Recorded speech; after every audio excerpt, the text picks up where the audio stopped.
Movie start होती है तो हमें ईयर 1964 दिखाया जाता है और हम उसी सौंप में एक कपल को देखते हैं। सौंप पर विजिटर आने लग गए थे, जिससे ये जाहिर था कि वहाँ पर जाना अलाउ है। उस कपल में लड़का डेल जो अपनी बेस्ट फ्रेंड सू को शादी के लिए प्रपोज करता है। ये बात सुनकर वो लड़की काफी एक्साइटेड हो जाती है और फिर डेल को वहाँ पर किसी की आवाज सुनाई देती है और जब वो उस आवाज को गौर से सुनता है तो उसे लगता है कि शायद कोई मुसीबत में है, लेकिन वहाँ कोई नहीं था जो मुसीबत में हो, बल्कि वो विक्टर क्राउली था जो डैडी डैडी चिल्ला रहा था। वो उस आवाज के पीछे जाते हुए ढूंढते हैं कि वहाँ कौन है, तो वहाँ पर उन्हें एक हंटर मिलता है और वो हंटर भी किसी की आवाज सुनकर वहाँ पर आया था। वो लोग आपस में अभी बातें ही कर रहे होते हैं कि एक हैचेट आता है जो उसका सर ही धड़ से अलग कर देता है। ये देखकर डेल और सू डरते हुए तेजी से वहाँ से भागने लगते हैं, लेकिन विक्टर क्राउली उन्हें भी पकड़ लेता है। पहले तो वो डेल को मारता है और बाद में सू को मार मार कर उसको कई पार्ट्स में डिवाइड कर देता है। ये तीनों लोग विक्टर क्राउली के पहले शिकार थे और वो रात विक्टर क्राउली के सौंप की पहली रात थी। इसके बाद हमें दिखाया जाता है कि 10 साल पहले होने वाले क्राउली मैसेगर में सिर्फ एक ही सर्वाइवर बचा था और वो था एंड्रियो। एंड्रियो वहाँ पर इसलिए बच गया था क्योंकि उसने बोट में छुपकर अपनी जान बचा ली थी। अगर ये लास्ट सर्वाइवर है तो इसका मतलब है मैरी बेथ भी नहीं बची। एंड्रियो ने उस मैसेगर पे एक बुक लिखी है जिसका नाम होता है आई सर्वाइवर और अपनी इस बुक को प्रमोट करने के लिए वो अपनी एक्स वाइफ सबरीना के शो में आया है। यहाँ पर हमें ये पता चलता है कि उस मैसेगर में तकरीबन 40 के करीब लोग मर गए थे, लेकिन उन्हें विक्टर क्राउली ने मारा था या नहीं ये बात अभी साबित नहीं हुई थी, बल्कि इसके ऑपोजिट सब लोग एंड्रियो को ही किलर समझ रहे थे और आज तक उसे ही किलर समझा जाता है। फिर हमें एक लड़की दिखाई जाती है क्लो, जो अपनी फ्रेंड्स के साथ मिलकर क्राउली मैसेगर पे एक मूवी बनाना चाहती थी। वो सोचती थी कि मे बी एंड्रियो उनकी हेल्प करते। ये सोचकर वो तीनों उसकी बुक साइनिंग में जाते हैं और काफी देर लाइन में खड़े होने के बाद उनकी बारी आती है। जैसे ही क्लो उससे मूवी की बात करने लगती है, उसकी मैनेजर कैथलीन साइनिंग बंद करके उसे वहाँ से ले जाती है। क्लो का काम नहीं बनता और वो देखती ही रह जाती है। कैथलीन एंड्रियो को बताती है कि उन्हें एक बहुत बड़ी ऑफर मिली है, उसे उसी शॉप में जाकर एक इंटरव्यू करना है और उसके बदले में उसे बहुत सारे पैसे मिलेंगे। लेकिन एंड्रियो दोबारा से उस शॉप में जाना नहीं चाहता था और वो साफ इनकार कर देता है। तब कैथलीन उसे कहती है कि उस इंटरव्यू के उसे $1 मिलियन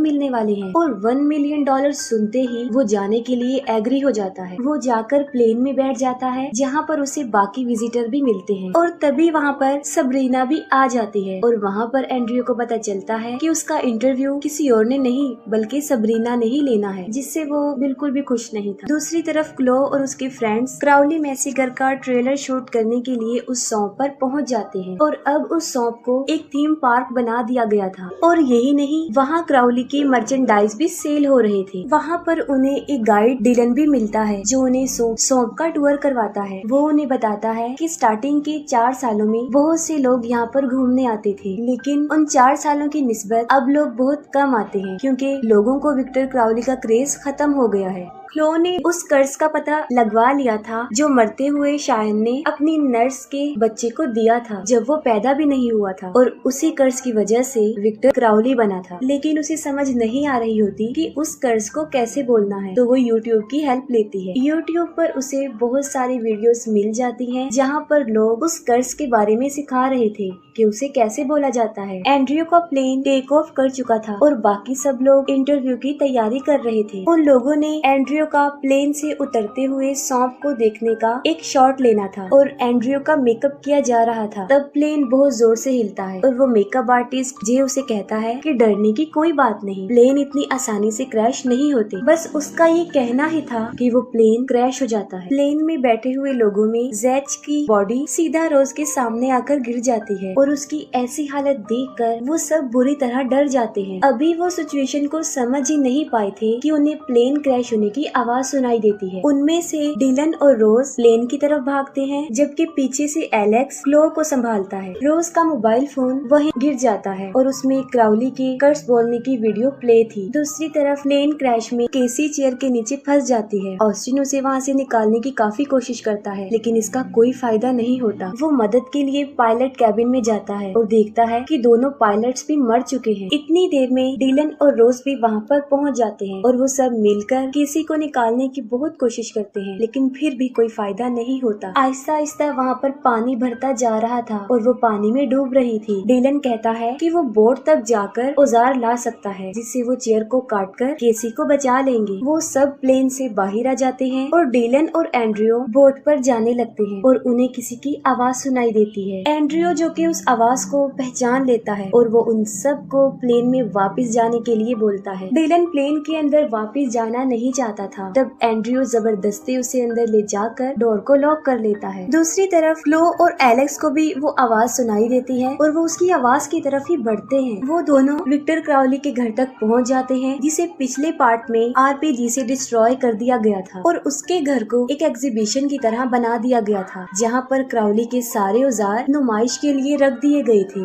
जिसमें उसका हैचेट भी था और वो बेल्ट सैंडर भी। उन दोनों को बाहर किसी की मूवमेंट फील होती है। एलेक्स चेक करता है और विक्टर क्राउली जल्दी से आकर उसे पकड़ लेता है और एक हैमर से मार मार कर उसका बुरा हाल कर देता है और आखिर में उसका सर ही धड़ से अलग कर देता है। ये देखकर क्लो वहाँ से भाग जाती है और विक्टर क्राउली हैचेट लेकर उसका पीछा करता है। किसी तरह भागते भागते वो प्लेन तक पहुँच जाती है, लेकिन विक्टर क्राउली बिल्कुल उसके पीछे ही था। वो उसका सर प्लेन की विंडो में जोर से दे मारता है और पीछे की तरफ घसीट कर जमीन पर जोर से पटक देता है। वो उसे अपना बेट समझ रहा था और उसे वहाँ छोड़कर चला जाता है। प्लेन में पानी भरता ही जा रहा था और केसी उसमें डूब रही थी। अचानक से पानी में वाटर स्नेक आ जाता है, जिसे देखकर कैथलीन पैनिक होते हुए प्लेन से बाहर आ जाती है, लेकिन उसे ये नहीं पता था कि क्राउली प्लेन के ऊपर खड़ा हुआ है। तब ऑस्टिन दरवाजा बंद करने के लिए बाहर आता है और जैसे ही वो अपना सर बाहर निकालता है, क्राउली अपना हैचेट घुमा कर मारता है और उसका सर धड़ से अलग होकर एंड्रियो के हाथ में आकर गिर जाता है। उसका दिमाग निकल कर बाहर गिर जाता है और जाहिर है जितना ब्रूटली तरीके से उसे मारा गया था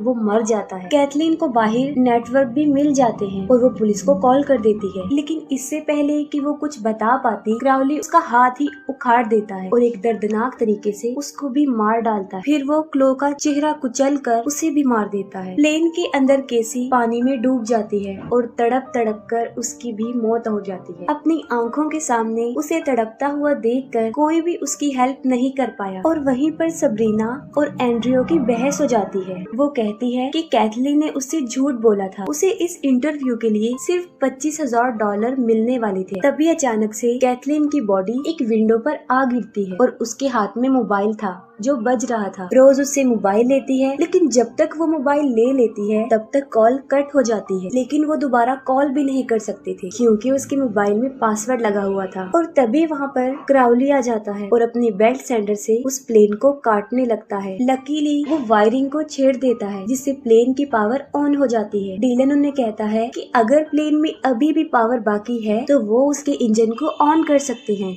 और वो क्राउली को टरबाइन में धकेल कर उसे मार सकते हैं और वो कैबिन में जाकर इंजन ऑन करने की कोशिश करता है। दूसरी तरफ विक्टर क्राउली प्लेन को काटकर अंदर घुस जाता है, लेकिन वहाँ पर उसे कोई नहीं मिलता क्योंकि जहाँ से प्लेन के अंदर पानी आ रहा था वो सब उसी रास्ते से निकलकर भाग जाते हैं। एंड्रियो बाकी लोगों को भेजकर और डिलोन को बचाने के लिए विक्टर क्राउली को अपने पीछे लगा लेता है। सबरीना और रोज की लड़ाई हो जाती है और सबरीना उसे मोबाइल छीनकर वहाँ से भाग जाती है। उनकी आवाज सुनकर क्राउली वहाँ पर पहुँच जाता है, लेकिन रोज किसी तरह ट्री पर चढ़कर अपनी जान बचा लेती है। सबरीना किसी तरह बोर्ड तक पहुंच जाती है, लेकिन उसके पास उसकी की नहीं थी और तभी वहाँ पर विक्टर क्राउली भी पहुंच जाता है। जान बचाने के लिए वो छुप जाती है और तभी उसके हाथ में फोन बजने लगता है। वो जल्दी से मोबाइल ऑफ करती है, लेकिन इसका कोई फायदा नहीं होता। अब काफी देर हो चुकी होती है। क्राउली उसे पकड़कर मार डालता है। दूसरी तरफ डिलन प्लेन का इंजन स्टार्ट करने में कामयाब हो जाते हैं और तब तक एंड्रियो भी उसके पास पहुँच गया था। तभी वो रोज को अपनी तरफ आते हुए देखते हैं, लेकिन उसके पीछे विक्टर क्राउली भी होता है। वो रोज को पकड़ लेता है और उसे मारने के लिए अपनी हैचेट निकाल लेता है। एंड्रियो को प्लेन के अंदर एक फ्लेयर गन मिली थी और वो उससे विक्टर क्राउली को शूट कर देता है। तब रोज उसकी हैचेट उठा लेती है और हैचेट से ही उसे मारने की कोशिश करती है। एंड्रियो फिर से फ्लेयर गन से शूट करता है, लेकिन इस बार उसका निशाना छूट जाता है और अब क्राउली को मारने की बारी आती है डिलन की। वो उसे लेकर सीधा टरबाइन में घुस जाता है। वहाँ पर डिलन को अपनी जान से भी हाथ धोने पड़ते हैं और उन दोनों के चीथड़े उड़ जाते हैं। लेकिन विक्टर क्राउली जैसे मॉन्स्टर से इतनी आसानी से पीछा छूटने वाला नहीं था। तब हम देखते हैं कि ये सब कुछ कोई देख रहा था और वो थी मैरी बेथ, जो अपनी शॉटगन उठाकर उसको मारने के लिए बिल्कुल तैयार होती है। और इसी के साथ ही ये मूवी